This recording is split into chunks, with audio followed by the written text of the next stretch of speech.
Ada cerita yang menarik tentang sebuah kisah cinta dari mitologi Indonesia. Mitologi nggak tuh? Dari cerita rakyat Indonesia. Ken Arok dan Ken Dedes. Penasaran gimana kisahnya? Siapin minuman kalian, karena kita akan pergi ke masa lalu untuk melihat gimana sih kisah cinta mereka.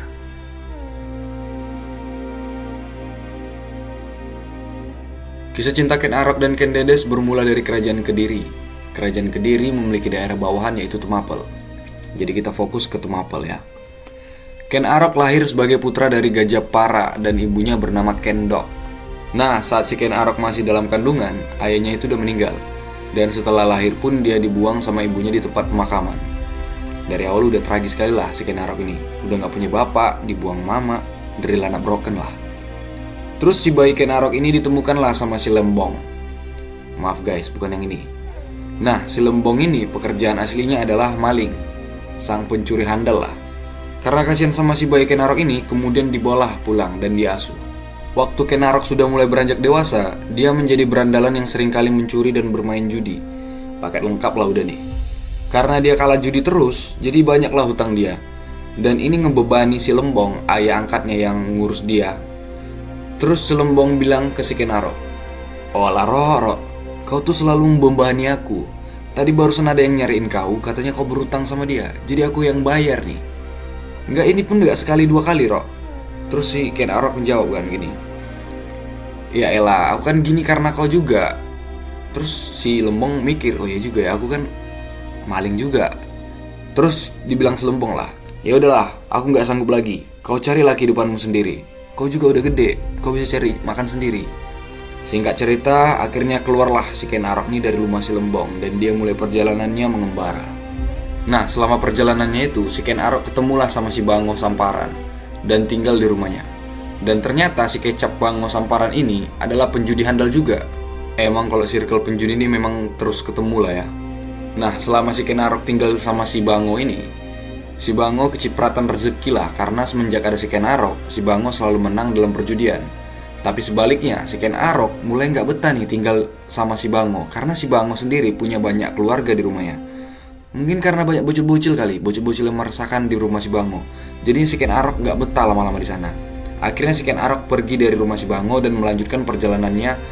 Dan si Ken Arok pun menjadi perampok yang sangat terkenal lah dan sering beraksi di wilayah Kediri. Selama perjalanan si Ken Arok, dia ketemu dengan Loh Gawe. Nah, Loh Gawe ini adalah seorang Brahmana yang langsung dari India datang ke tanah Jawa dengan tujuan mencari titisan Dewa Wisnu.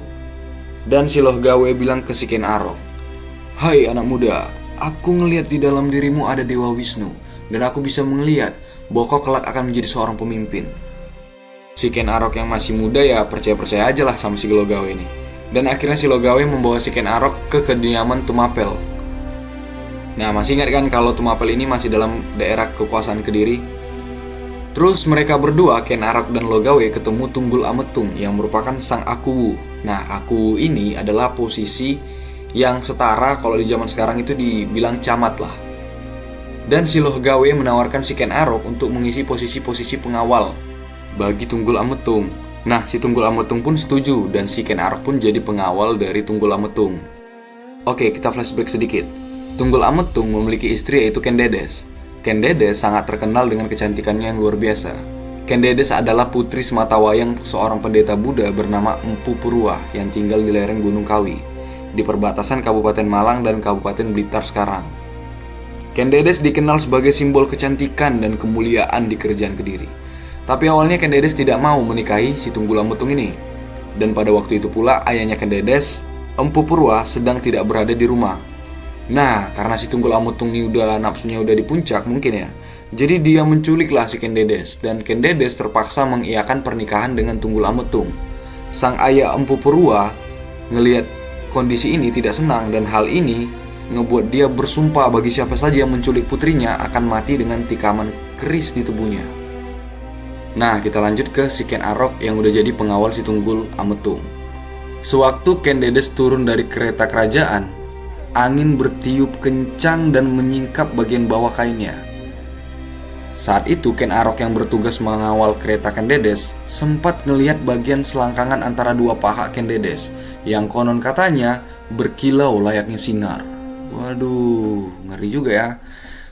Rezeki juga si Ken Arok nih. Ditambah lagi si Ken Dedes kecantikannya bukan main. Nah, karena kejadian ini si Ken Arok tiap malam gak bisa tidur karena membayangkan pahanya si Ken Dedes. Emang dasar nafsu aja nih si Ken Arok nih. Lalu timbullah niat Ken Arok agar dapat meminang Ken Dedes suatu saat nanti sebagai istrinya. Padahal di sisi lain, Ken Arok sebenarnya telah memiliki istri bernama Ken Umang. Ditambah lagi Ken Dedes tengah mengandung anak dari Tunggul Ametung. Roro udah punya istri masih aja suka sama istri orang. Tapi ya setelah kejadian ini si Ken Arok mulai dekat dengan si Ken Dedes. Dan Ken Dedes juga sudah mulai memiliki perasaan ke si Ken Arok. Nah, kita lanjut. Lalu Ken Arok menceritakanlah sinar yang dia lihat di si Ken Dedes ke si Logawe. Masih ingat kan si Logawe? Logawe pun bilang, wanita yang rahasianya menyala adalah wanita Nareswari, di mana laki-laki yang akan menikahinya itu akan menjadi seorang raja yang besar. Mendengar penjelasan Logawe, timbullah niat Ken Arok membunuh Tunggul Ametung. Tetapi itu tidak disetujui oleh Logawe. Kalau gitu, aku akan menikahi Ken Dedes dan membunuh si Tunggul, katanya. Lalu Logawe menjawab, tidak, aku tidak menyetujui-nya Ken Arok. Itu adalah perbuatan jahat. Dalam hati Ken Arok gini, bacot kamu orang tua, katanya gitu. Kemudian Ken Arok menyusun rencana pembunuhan Tunggul Ametung dengan memesan keris dari Empu Gandring, yang terkenal sebagai pembuat keris sakti. Empu Gandring, tolong buatkan aku keris yang sangat sakti mandraguna, kata si Ken Arok. Empu Gandring menjawab, boleh. Tapi aku butuh waktu yang sangat lama karena pesanan bukan dari kau aja, banyak nih orderan. Enggak guys. Nah, karena keris dari Empu Gandring ini gak siap-siap karena memang pembuatannya itu lama, dan si Ken Arok terlanjur pengen kekuasaan dan pengen si Ken Dedes, emang dasar nafsu aja. Dan akhirnya dia mencuri keris yang dibuat Empu Gandring. Tapi si Gandring ngeliat itu dan terjadi pertikaian antara keduanya. Dan si Ken Arok akhirnya membunuh si Empu Gandring dan membawa keris yang belum siap itu bersamanya.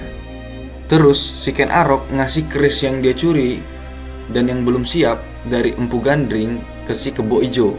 Nah, Kebo Ijo ini adalah rekannya sesama pengawal. Ken Arok ngasih ke si Kebo Ijo karena Kebo Ijo ini orang yang suka pamer. Nah, suatu saat Kebo Ijo pamerinlah keris yang dia dapat dari Ken Arok ke semua orang. Woi, ini aku ada keris nih, ini sakti nih, gitulah kira-kira si Kebo Ijo kan, karena dia suka pamer. Sampai semua orang tahu bahwa keris itu adalah kerisnya si Kebo Ijo. Sampai orang tuh konfirmasi, oh ini memang kerisnya si Kebo Ijo nih, karena dia memang suka pamer ke orang-orang. Setelah berjalannya waktu, Ken Arok nyuri keris yang dia kasih ke si Kebo Ijo dan dia langsung pergi menghabisi Tunggul Ametung. Ken Arok menyelinap ke kamar Tunggul Ametung dan dia menikam Tunggul Ametung yang sedang beristirahat dengan keris Empu Gandring. Keesokan harinya, Tunggul Ametung ditemukan tewas di kamarnya dengan keris Empu Gandring. Nah, si Ken Arok yang sok jagoan ini langsung umumin kejadian ini dan bilang ke semua orang, perhatian semuanya, Tuan Tunggul Ametung ditemukan tewas dengan sebuah keris di tubuhnya. Seketika semua orang terdiam dan tercengang. Lalu Ken Arok bilang, kalian pasti tahu ini keris siapa kan? Sambil megang keris. Ini adalah keris Kebo Ijo. Kebo Ijo telah membunuh Tuan Tunggul Ametung. Tapi kalau dipikir-pikir si Ken Arok ini pintar juga. Dia milih orang buat jadi kambing hitam dari aksi pembunuhannya. Dan dia tuh gak sembarang pilih orang. Dia milih orang yang suka pamer. Jadi dia dapat kesempatan buat numbalin nama Kebo Ijo. Kita lanjut.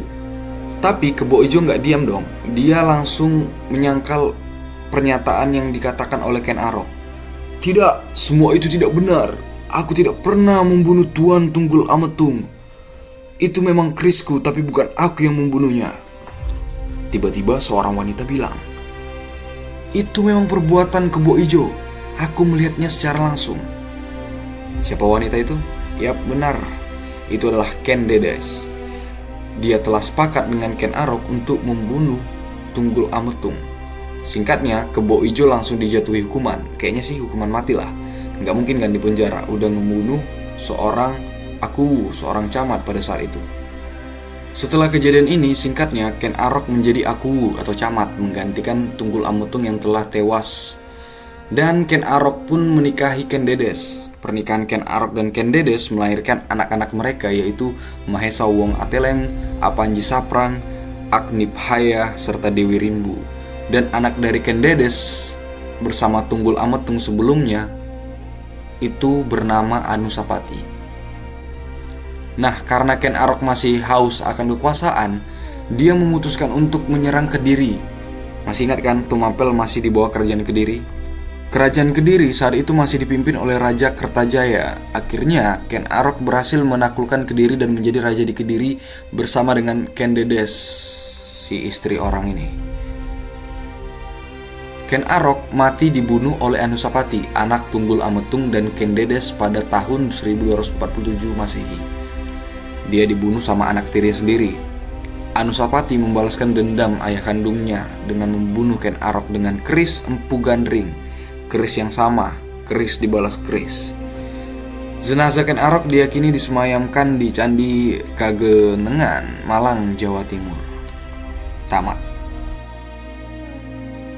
Ya, pada akhirnya Ken Arok mati juga, dibunuh sama anak tirinya dengan keris yang sama dengan yang dilakukan Ken Arok ke Tunggul Ametung. Ken Arok dan Ken Dedes mungkin adalah cinta yang terlambat dipertemukan. Pesan moralnya adalah, ya janganlah suka sama istri orang. Cewek masih banyak bro, lautan luas men. Ingat, banyak ikan di laut. Tapi ya karena Ken Arok udah kepalang nafsu dan dijanjikan kekuasaan, ya makin maulah dia. Bingung juga mau buat pesan moralnya gimana. Cuman yang penting kalian ambil baiknya dan buang buruknya. Dah, simple present tense ini mah. Ya, kalau kalian yang nonton video ini dan kalau ada yang nonton video ini, ya saya harap ada lah ya. Semoga bermanfaat ya teman-teman sekalian. Oke lah, sampai jumpa di lain waktu, di lain kesempatan. See you again and bye.